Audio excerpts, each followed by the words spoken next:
My name is Guy Tortorici. Welcome to Art Talks. Today, my guest is, or our guest today is Denise Wey. Welcome, Denise, to Art Talks. Happy to be here. Are you? Okay. And you seem to have quite the bit of accolades. Lately. Lately. Since 2020. When did you start painting acrylics? I started painting acrylics in 1997. What brought you to acrylics in 1997? The river. Really? Our local river here, Yes, the Yuba? the Yuba River. Really? What was it about the river that drew you to it to want to use acrylics? Well, I love rivers. Okay. And when I moved here, I had been here about 10 years in 1989. And I fell in love with the river. And when I took pictures and I went home and got them developed, I just thought, I want to try to paint it. Mm-hmm. And I actually have one with me, my first one. And this is your first painting? My very first painting of the Yuba, I did it in 15 minutes from a photo. Oh, okay. A photo that you had taken yourself? Mm-hmm. Yeah, at the river. All right. And I practically was drooling after it. And so I knew that I was onto something that I loved. Right. Do you use other mediums also when you paint, or is acrylic the only medium? One medium only. I'm pretty much Okay. just an acrylic painter. All right. Yeah. I was just wondering because, acrylic has such a 3D feel to it. It because can. it is layered. It Yes, can. it right. can. Yeah. So being layered, is that why you thought acrylics would work well with the river, because it's also layered? Well, no, I like the fact that they dry fast. Oh, Oils simple take enough. a long time Yes, to dry. they do. I mean, but the thing about the oils drying long is you can go in and smush around. Right. Which I do like that.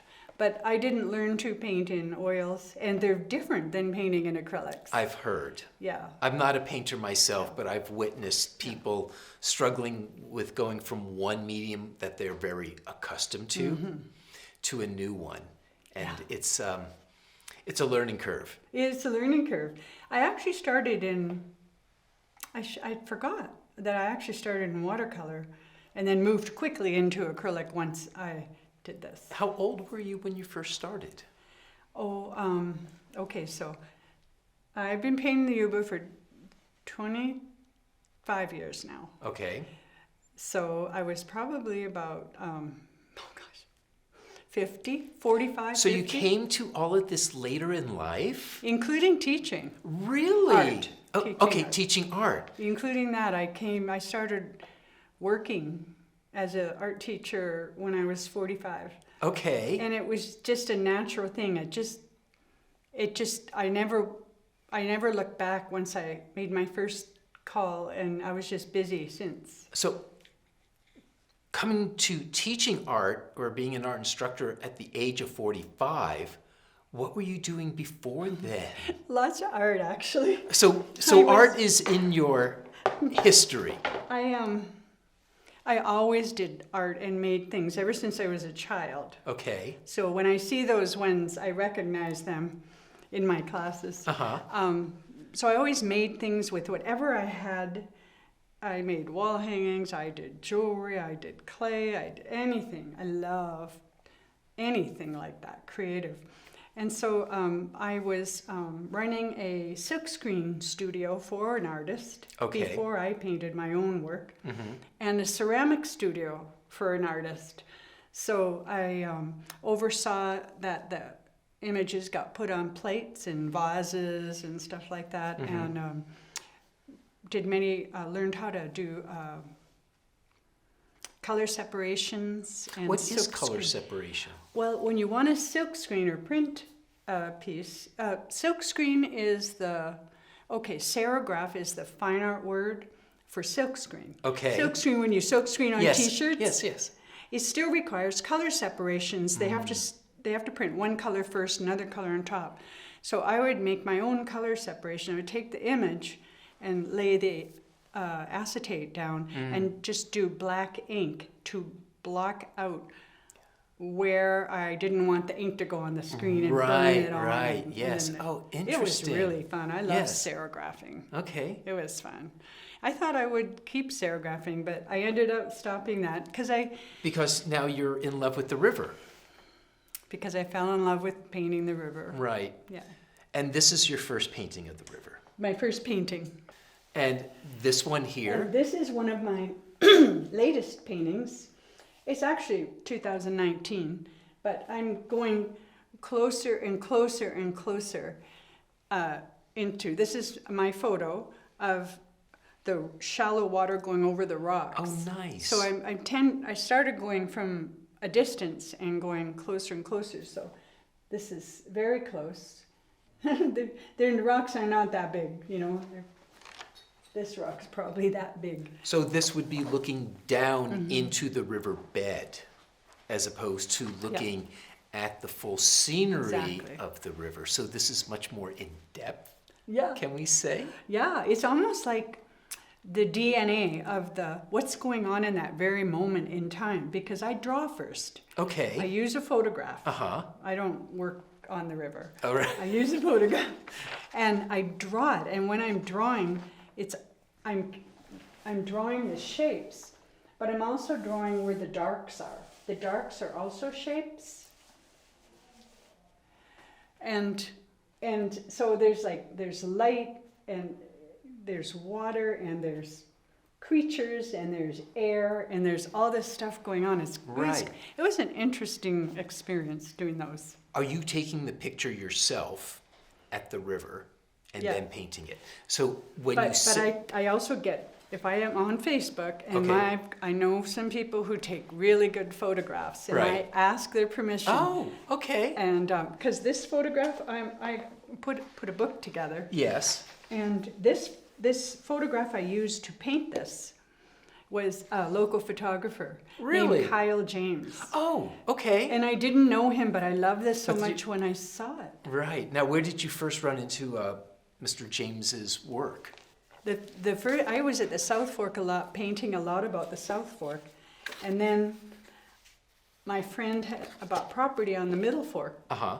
Her and her husband were able to buy a 1/4 mile on one side of the river, Oh, lovely. which was very different than the South Fork. All the rock formations were different, and it's very quiet there. Right. And so I ended up going to the Middle Fork. A lot of the paintings. This book is 22 years of painting in the U, but I did this during COVID.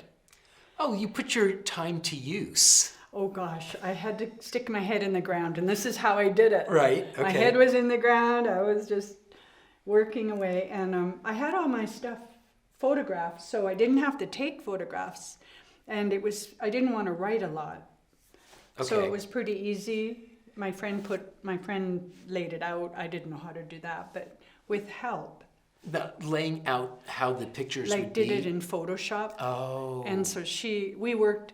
Okay.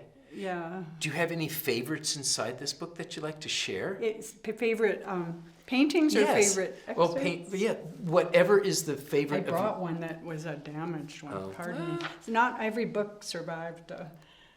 This is how I. So this kind of this illustrates the process in which you were talking about Yeah. here on this painting. Yeah, Nice. yeah. Then I drew it on, and Right. then I lay in my darks first, Uh-huh, uh-huh. and then I lay more darks and values, and then I lay Right. highlights, and then it ends up like this.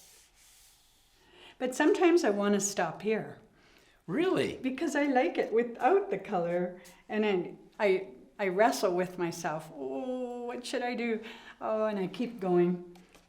When do you know when to stop? Oh, that's such a the good, process. that's the main question, right? That's the main question in art. It's kind of, for me, when I can't do any more to make it better. Once I run out of things, I look around and there's nothing I would do to Change it. add. Yeah, okay. Yeah. When you first start off, do you have an image in your mind of what you want to do, or does it develop over time? I have an image because I work, I'll show you my photograph.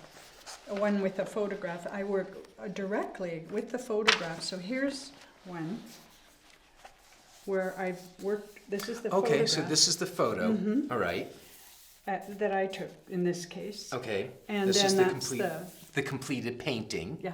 So this is where I want to go. So I don't have that problem because usually it's a very good photograph. I've learned that if the photograph's good and it's got good composition, Right. I can work from it. And this is where it lives. And then this is where it's living now. Very nice. I like the palette in here. It's different than most of my work. Most of my work is a lot of green, and I like the pink and the blue and the purples in it. And it's kind of loose back here. It's kind of loose. Now, when you say loose, is it that it's less defined? Okay. And this having much more definition to it, okay, is tighter. Oh, I like that, the way that worked out too. But Yeah. But I just mean some paintings come really fast. Right. And I don't understand why. They just show up. And then others take a long, long time. So I've been tracking how long my paintings take. Because my friend is my creativity guide. Okay. And she helps me and keep organized as an artist. And it just really helps to have somebody because you're always all alone when you're doing your art. And she had me track my hours just for a while to see. How do you track your hours? Well, I write in my painting journal now. Okay. Ooh, a painting journal. It's fun. Nice. So, okay, you have a painting journal. Yes, I have Okay. painting journals now. When do you start writing in the journal? And when do you start the painting? What is your setup Well, to keep you on track? That's a good question. I plan my painting days, so I know I have 3 a week, Okay. and then I do my work. I get all set up and I do my work, and I just watch the time when I start and the time when I finish. Okay. And then I write that down. I also keep track of what colors I use when I mix colors. Color mixing is quite the thing. Yes. And Yes. sometimes I want to look back and say, well, how did I make that color? Because I might want to use it in another painting. I don't know what blue I started with. How did I, what blue? It's like 50 blues.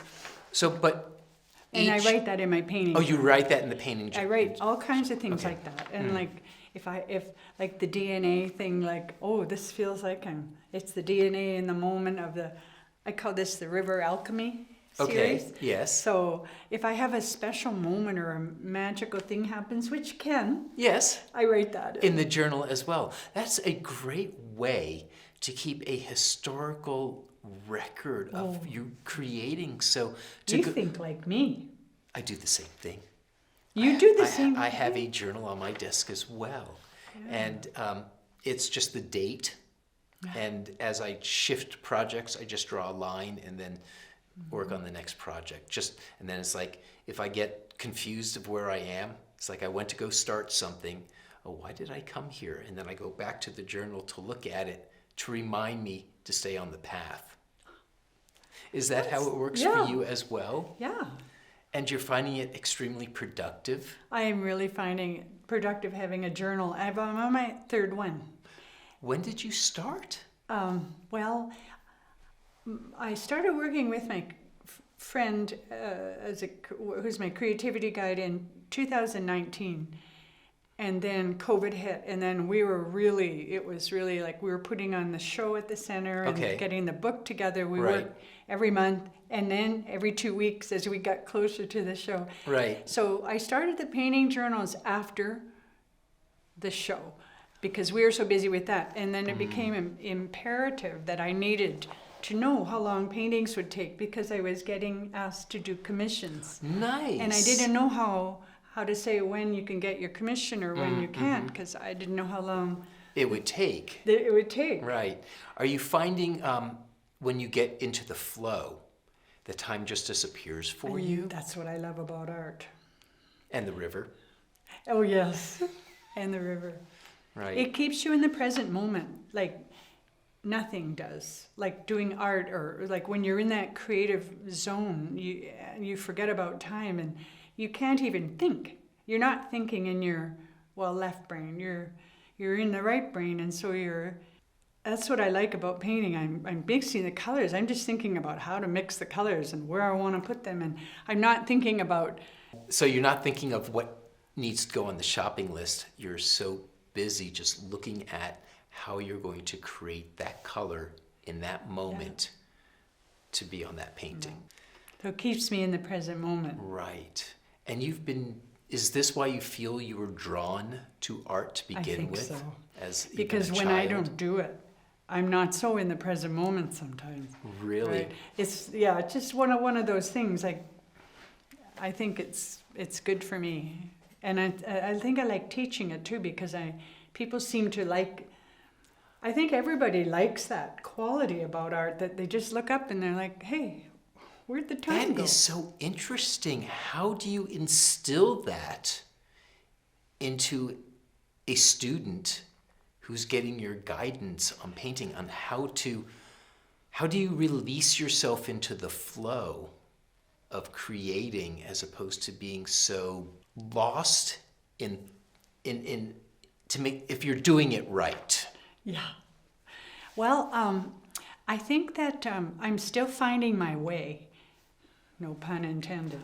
I never think I know how to teach or how to instruct. I'm always trying to make it work better. And what I found out this year is with my drawing students, my adult drawing students, we moved into watercolor sneakily. I moved into watercolor with them.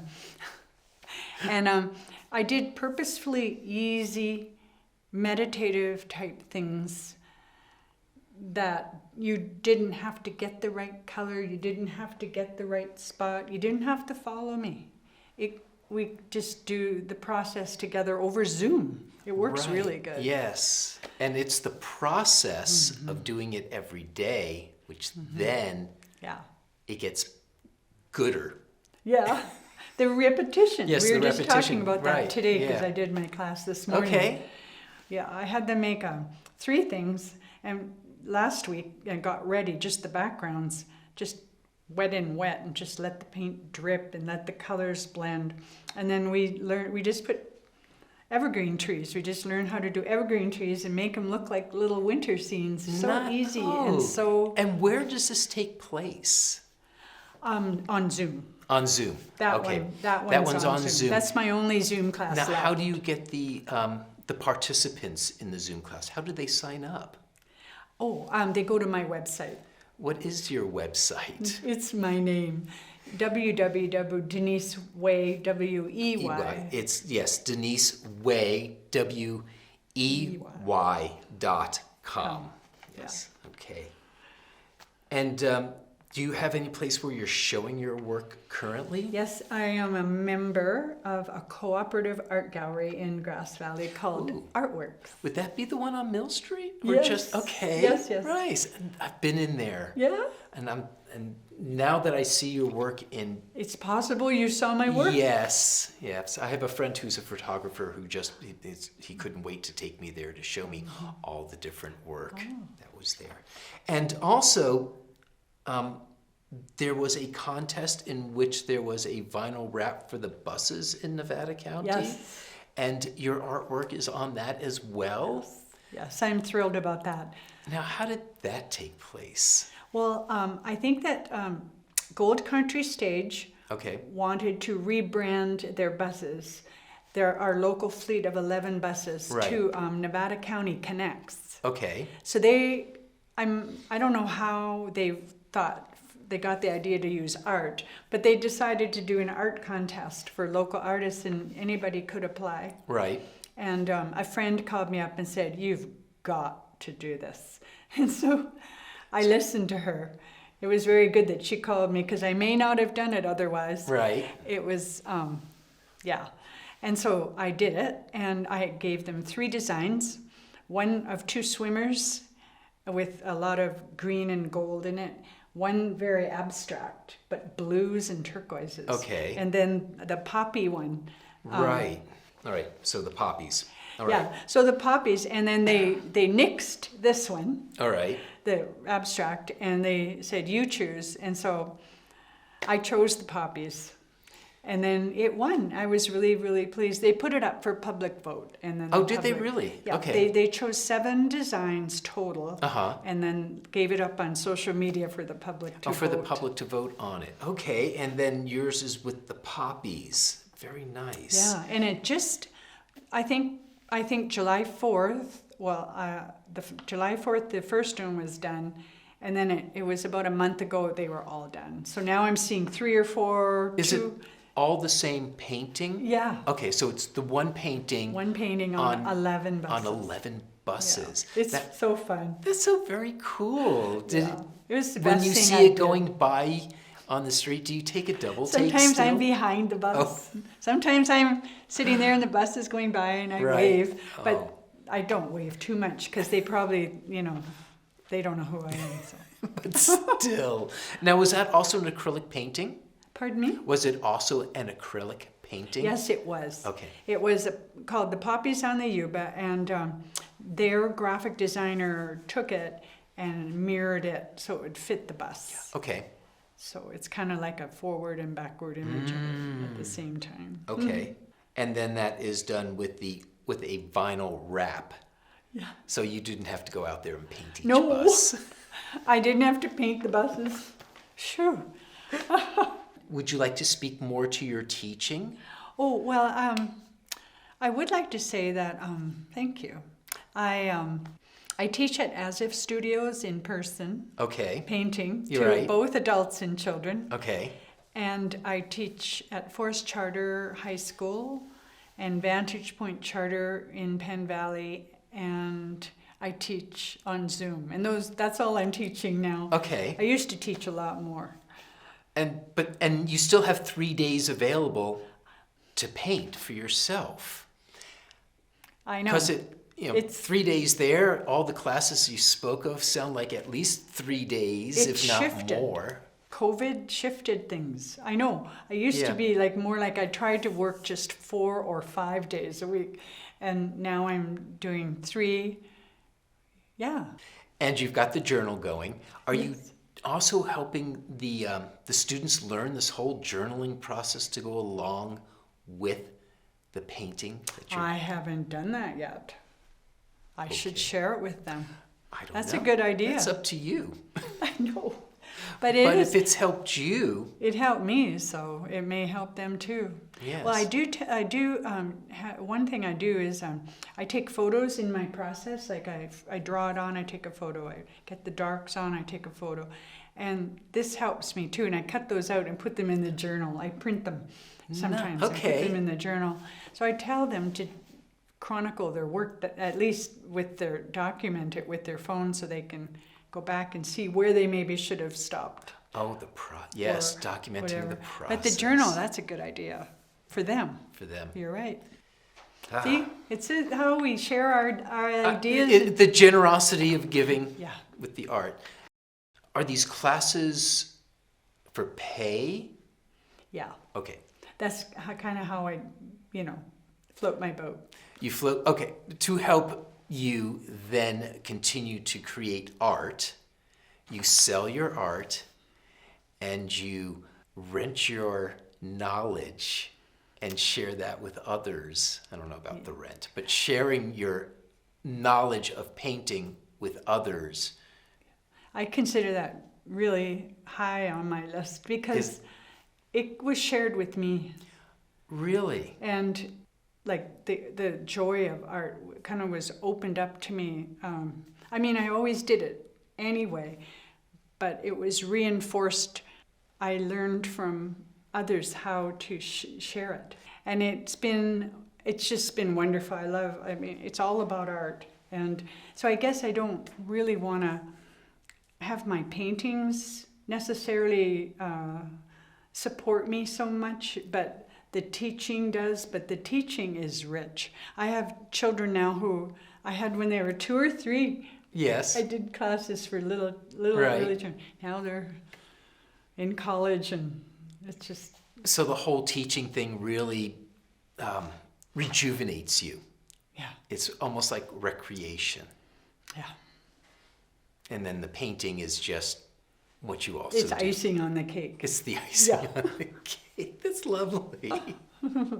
Do you have any exhibits that are going currently? Yes, I do have something coming up. I am going to be showing my work. I should have brought the flyer, but I'm going to be showing my work with my creativity guide and painter friend Lil McGill and another artist, Sarah Woolley.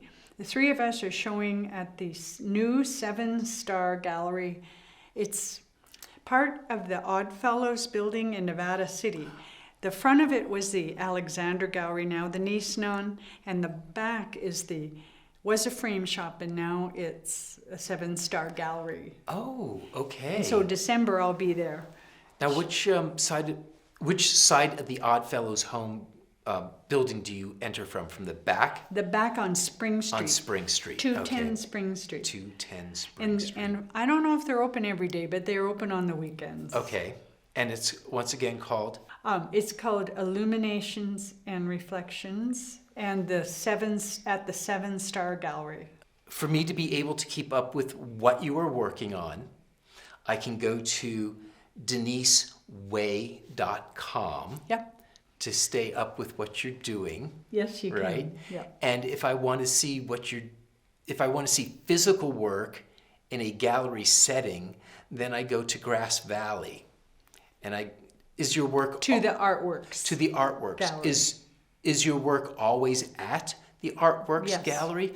Oh, so we it's not each have a portion of the wall. Okay. So you will always have work Yes. at the artworks gallery in Grass Valley. Thought of something else. What? On my website, well, for a while I was part of the Artist in the Schools program before COVID. Okay. And when COVID hit, they put videos up.